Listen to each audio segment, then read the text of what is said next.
সে কথা বলা বন্ধ করে দিয়েছে। হঠাৎ নয়, ঝগড়া করে নয়, রাগ করে নয়, একদিন একদম চুপচাপ রাতের ঠিক 12টার সময় ফোনটা হাতে নিয়ে বসে থাকে আরিফ। হোয়াটসঅ্যাপে শেষ দেখা যায়, লাস্ট সিন রাত 11:47।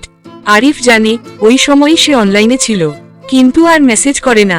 আগে ঠিক এই সময়েই একটা মেসেজ আসতো, ঘুমাওনি এখনো, চা খেয়েছ, আজ খুব ক্লান্ত লাগছে জানো। আরিফ তখন হেসে বলতো, তুমি না থাকলে ঘুম আসে নাকি? এখন আর কিছুই আসে না, শুধু নীল টিক ছাড়া। সেটাও না, নামটা ছিল মায়া, নামটার মতোই ছিল সে, চোখে একটা অদ্ভুত কোমলতা, কথা বললে মনে হতো শব্দগুলোও সাবধানে হাঁটে। আরিফ আর মায়ার পরিচয় হয়েছিল খুব সাধারণভাবে, একটা ভুল নাম্বারের কল থেকে। হ্যালো রাহুল, না আমি আরিফ। দুজনেই হেসে ফেলেছিল। সেই হাসিটাই ছিল শুরু।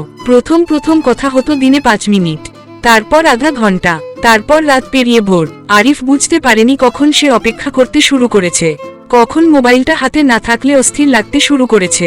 মায়া বলতো, আমরা কি খুব বেশি কথা বলছি না?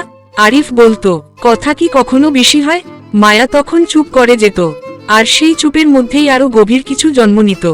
ভালোবাসা কখন হয় সেটা কেউ ঠিক করে বলতে পারে না, কিন্তু একদিন আরিফ বুঝেছিল, যেদিন মায়া সারাদিন কথা বলেনি, সেদিন তার বুকের ভেতরটা ঠিকমতো কাজ করছে না।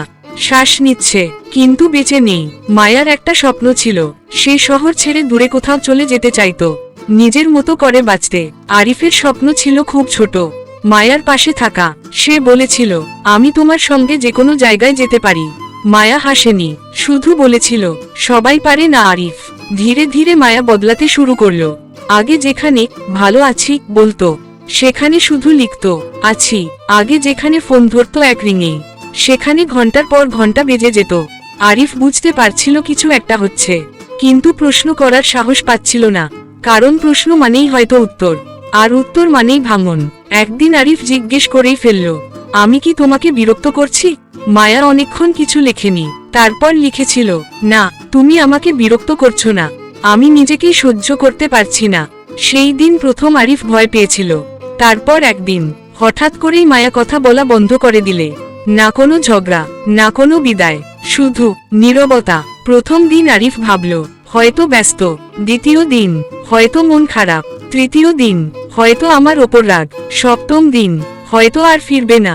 আরিফ প্রতিদিন একই কাজ করত, সকাল হলে হোয়াটসঅ্যাপ খুলতো, রাত হলে শেষবারের মতো দেখত, একটা মেসেজ পাঠাতো, আছো, তারপর ডিলিট করে দিত। কারণ সে জানতো, যে মানুষটা কথা বলা বন্ধ করে দেয়, সে আর প্রশ্নের উত্তর দিতে চায় না। একদিন মায়ার একটা ভয়েস নোট ভুল করে প্লে হয়ে গেল, পুরনো। সেই ভয়েসে মায়া বলেছিল, তুমি জানো আরিফ, তুমি থাকলে আমার খুব সাহস হয়। আরিফ ফোনটা বুকে চেপে ধরেছিল, সেই শ্বাসটাই তো আর নেই।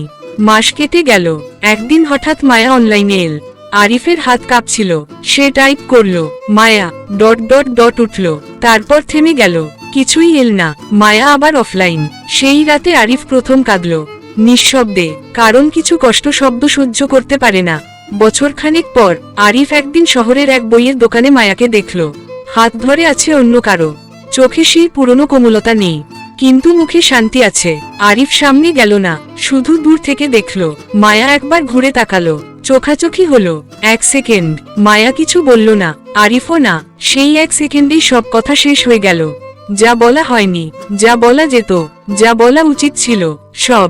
সেদিন রাতে আরিফ ফোন খুলে শেষ একটা মেসেজ লিখল, পাঠায়নি, লিখেছিল, তুমি কথা বলা বন্ধ করে দিয়েছিলে বলে আমি বাঁচতে শিখেছি, কিন্তু বাঁচার মানে ভুলে গেছি।